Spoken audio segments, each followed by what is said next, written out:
हरैया एक ईमानदार ग्वाला था। उसके अच्छे दूध की चर्चा चांदपुर के साथ साथ आसपास के गांव में भी बहुत थी। और हो भी क्यों ना, हरैया अपने गायों को बहुत प्यार से रखता था, जैसे वो उनके परिवार का सबसे महत्वपूर्ण हिस्सा हो। वो खुद एक समय की रोटी खाता था, पर अपने गायों को तीनों वक्त का चारा देता था। हरैया ने अपने घर के सामने एक गौशाला बनाई थी, ताकि उसकी गायों को बारिश और धूप से बचा सके। पर वो खुद एक छोटी सी झोपड़ी में रहता था। हर सुबह जगते ही हरैया सबसे पहले अपनी गायों को देखने जाता, उन्हें प्रणाम करता, फिर उन्हें चारा और पानी देकर दूध बेचने चला जाता। बाकी लोगों की सुबह देर से होती थी, पर हरैया सुबह 6 बजे से पहले ही अपनी साइकिल से दूध लेकर घर से निकल जाता था और सारा दूध बेचकर ही वापस आता था। एक दिन हरैया गांव में दूध बेचने निकला। एक दो लोगों को दूध बेचते हुए वो सरपंच के यहां पहुंच गया। सरपंच ने उसका हालचाल पूछा और उसको एक बेहद जरूरी काम बताया।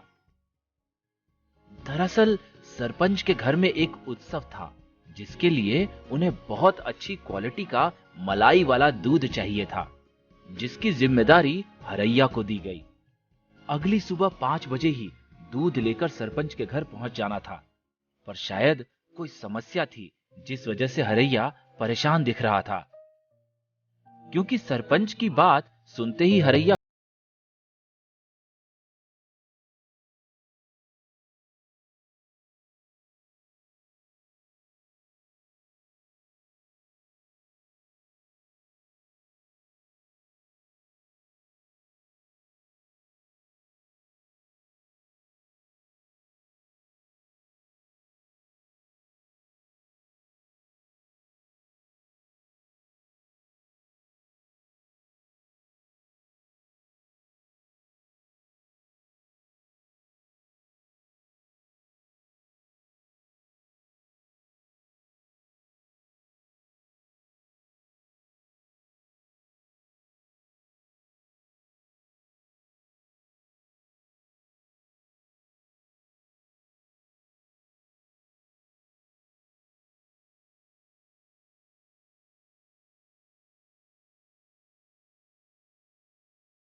अगले दिन हरैया भोर में ही 4 बजे उठा, अपनी गायों को खाने के लिए चारा और पानी दिया और दूध निकालना शुरू कर दिया। थोड़ी ही देर में दूध के सारे कंटेनर भर गए और दूध की क्वालिटी देखकर हरैया की आंखें फटी की फटी रह गई। उसको समझ नहीं आया कि आखिर ऐसा चमत्कार कैसे हुआ। उसने अपनी गायों को प्यार से सहलाते हुए कहा, गौ माता, मैंने आज से पहले ऐसा चमत्कार नहीं देखा। आपकी मदद के लिए बहुत बहुत धन्यवाद। उसके बाद हरैया खुशी खुशी दूध के सारे कंटेनर्स के साथ अपनी साइकिल लेकर घर से बाहर निकला। हरैया मन ही मन गाना गुनगुनाते हुए साइकिल से चला जा रहा था।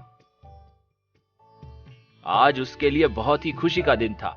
गांव के सरपंच ने इतनी बड़ी जिम्मेदारी सौंपी थी, साथ ही उसके मेहनत से खुश होकर गायों ने उसके लिए इतना बढ़िया चमत्कार जो किया था।